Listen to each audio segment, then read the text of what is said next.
নমস্কার বন্ধুরা, নন্দিনী সিম্পল কুকের আরও একটি পর্বে আপনাদের সবাইকে জানাচ্ছি স্বাগত। এই গরমে একদমই কিছু খেতে ভালো লাগছে না বা বানাতেও ভালো লাগছে না। রান্নাঘরেই বেশিক্ষণ থাকতে ভালো লাগছে না। এটা বিশেষ করে আমাদের মেয়েদের কিন্তু একটা বড় প্রবলেম। তো এই সময়টা একটু হালকা-ফুলকা আর একদমই কম সময়ের মধ্যে তৈরি হয়ে যাবে এইরকম ধরনের ব্রেকফাস্ট আজকে শেয়ার করলাম।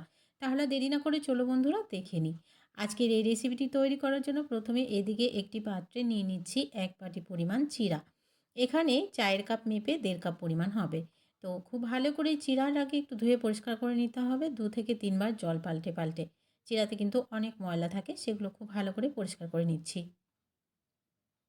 চিড়াটাকে আমি খুব ভালো করে ধুয়ে পরিষ্কার করে নিলাম। তবে এই চিড়া থেকে কিন্তু পুরোপুরি জল ঝরিয়ে নেবে না। একটু ভেজা, ভেজা থাকবে, চিড়ার মধ্যে জল থাকবে হালকা। এবারে এদিকে একটি মিক্সি জারেই সমস্ত চিড়াটাকে আমি নিয়ে নিচ্ছি।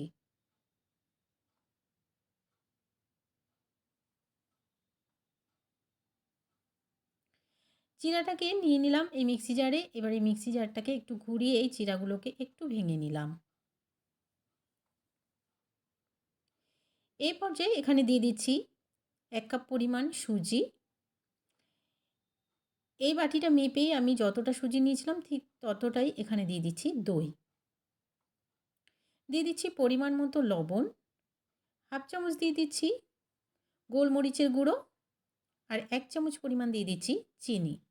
যেহেতু আমরা হেলদি খাবার তৈরি করছি, তো তার জন্য এখানে কিন্তু খুব বেশি একটা মশলা ব্যবহার করব না। খুব ভালো করে একদম স্মুথ করে একটা পেস্ট তৈরি করে নিলাম। একটি পাত্রে সমস্ত পেস্টটাকে নিয়ে নিচ্ছি। এই রেসিপিটা একবার এভাবে বানিয়ে খেয়ে দেখবে, দারুণ লাগে বন্ধুরা। আর এই গরমের সময় এর থেকে হেলদি খাবার কিন্তু আর কিছুই হতে পারে না। একটা হ্যান্ড হুইস্কের সাহায্যে খুব ভালো করে একটু মিশিয়ে নিচ্ছি। কিছুক্ষণ একটু ফেটিয়ে নিতে হবে, যেহেতু সুজি ব্যবহার করেছি, সুজিটা যেন খুব ভালোভাবে একটু সফট হয়ে যায়। ঢাকা দিয়ে রেখে দিয়েছিলাম ১০ মিনিট মতো রেস্টে। সুজিটা আরও কিছুক্ষণ একটু ফুলে গেছে। তো আমি আবারও কিছুক্ষণ একটু হ্যান্ড হুইস্কের সাহায্যে একটু ফেটিয়ে নিচ্ছি। এখানে কিন্তু কোনো রকম জলের প্রয়োজন নেই। ঠিক এইরকম ঘনত্বেরই ব্যাটারটা রেডি করে নিতে হবে।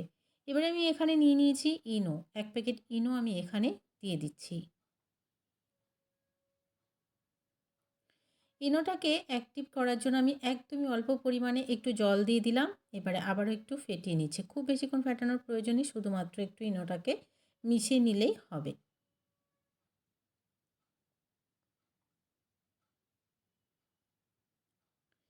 ইনোটাকে খুব ভালো করে মিশিয়ে নিলাম। ব্যাটারটা কিন্তু আমাদের একদমই রেডি হয়ে গেছে, আর রেস্টে রাখার প্রয়োজন নেই। এদিকে একটি প্লেট নিয়ে নিলাম। আর এই প্লেটে আমি অল্প পরিমাণে তেল ব্রাশ করে দিয়েছি। যেহেতু হেলদি খাবার, তেলের ব্যবহার একদমই হবে না। তো একদমই অল্প পরিমাণে তেল দিয়ে আমি আজকের রেসিপিটি কিন্তু তৈরি করব। এদিকে একটি কড়াইতে জল গরম হতে দিয়েছিলাম আর ওপরে একটি ছিদ্রযুক্ত প্লেট বসিয়ে দিয়েছি।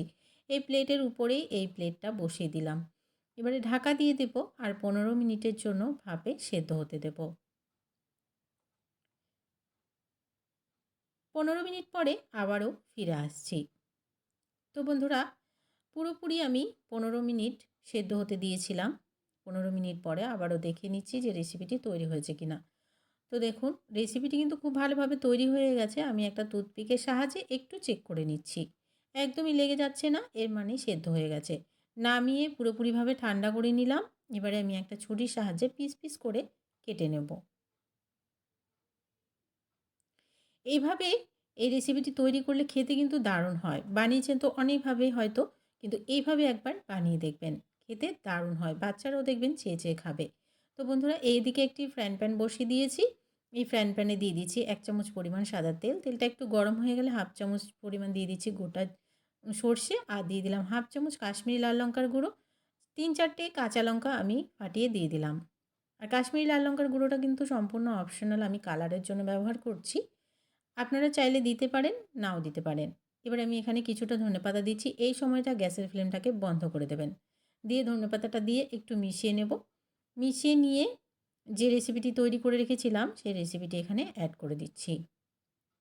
রেসিপিটি কিন্তু ভাজার কোনো প্রয়োজন নেই। গ্যাসের ফ্লেমটাকে বন্ধ করে দিয়ে তারপরেই সমস্ত কিছু অ্যাড করে দিতে হবে। দিয়ে খুব ভালো করে একটু মিশিয়ে নিলেই রেডি হয়ে যাবে রেসিপিটি।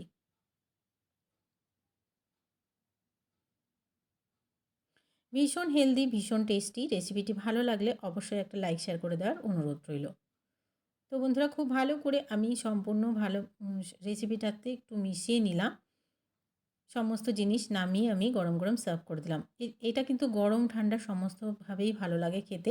আজকের রেসিপি ভালো লাগলে অবশ্যই একটা লাইক করে দেবেন। নতুন বন্ধু চ্যানেলে নতুন এসে থাকলে চ্যানেলটিকে সাবস্ক্রাইব করে পাশে থাকার অনুরোধ রইল। আজকের মতন এখানে শেষ করছি। দেখা হচ্ছে পরবর্তী রেসিপিতে।